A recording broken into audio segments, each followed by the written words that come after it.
se sont déshabillés pour la formation d'un gouvernement.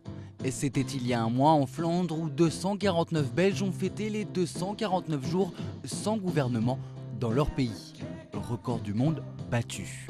Depuis, rien n'a changé. Les négociations entre partis flamands et francophones continuent de piétiner.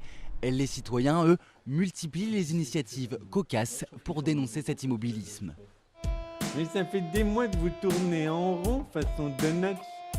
Hein, votre programme, il est tout rond et creux à l'intérieur, inutile et indigeste. Attachés à l'unité de la Belgique, ces deux amis ont réalisé ce clip vidéo pour maintenir la pression sur leurs représentants politiques. On dirait qu'il y a deux mondes différents, la population qui continue son petit train-train à faire son boulot, etc. Et les politiciens qui sont en train de jouer dans une autre cour et qui, on se demande quand ils vont arrêter de jouer pour enfin revenir au niveau de la population. Voilà.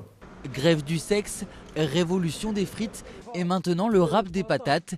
Les Belges de part et d'autre de la frontière linguistique ont résolument choisi l'humour pour éviter que leur pays ne s'effrite. Ça traduit un certain agacement par rapport à la situation, tout en étant aussi le reflet d'un attachement à la Belgique. Dans ce clip, par exemple, on ne voit que du noir, jaune, rouge, les couleurs nationales de la Belgique, des frites qui sont pour certains l'emblème même de ce pays.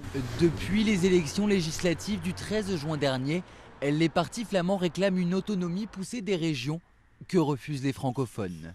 Un chaos politique que dessine chaque jour Pierre Kroll dans le journal Le Soir.